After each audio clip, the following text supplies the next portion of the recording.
My name is Sierra Riddle, and I am from New Mexico and West Texas, and I lived in southern Utah where I had my son Landon, and we lived there up until he was diagnosed with aggressive leukemia, and we were forced to leave Utah for Colorado for medical cannabis. Landon was born February 26, 2010 in Cannabis, Utah. You know, it was a beautiful day, a glorious day. We were so excited, you know, for Landon and for what his future was going to hold, and what just this amazing journey that we were about to begin with a new, you know, member of our family.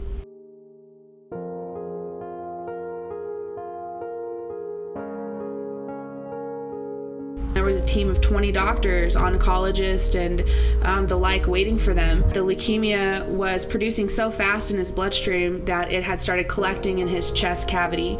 And at this point, there was a pretty good sized tumor of these leukemia cells in his chest, pushing on his heart, his airways, making it hard for him to breathe. They said they would do everything they could, but they couldn't, you know, they weren't giving him a very good chance of survival at that point. They were monitoring him all night, you know, and just waiting for him to pass, and he didn't. He kept fighting and fighting, and he made it, and we got through those 48 hours, and you know, they started telling us, okay, this is the plan, we need to do radiation on his brain, we need to do start these intense chemotherapy treatments every 2 to 3 days.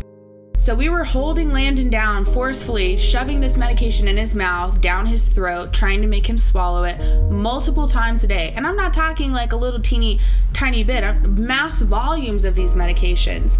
And they're telling us, you know, he's gonna get used to it. All kids do this, and then they get used to it. Landon did not get used to it.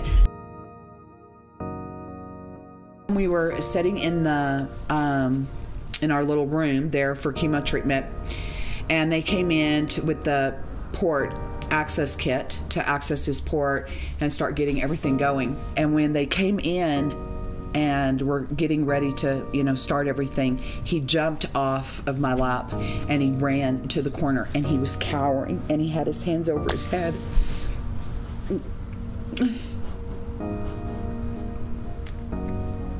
And he looked at me and he said, "Grammy, please don't hurt me anymore.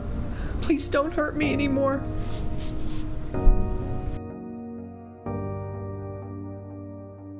I'll never forget, you know, we loaded Landon in the car.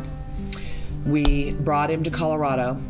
The very first dose, within an hour and a half, I was holding him and his whole body just relaxed. He started smiling again.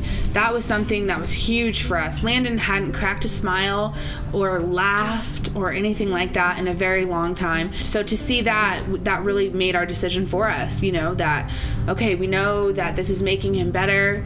You know, I was having to give less narcotics. I mean, we were pretty amazed. And within a short time of us deciding to stick with it, I was able to completely wean Landon off of his narcotics. It got down to the point that we had to decide to move and to, you know, transfer Landon's care and to leave our family and to leave Utah behind. And it's been a long 3 years. You know, Landon doesn't get to see his family. He doesn't get to see, you know, any of the people that he grew up with, because Utah, you know, refuses to allow people like my son to have medical marijuana.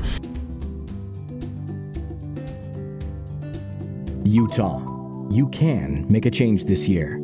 To find out how, visit dpputah.org. Discover more patient stories and the science behind cannabis with Illegally Healed.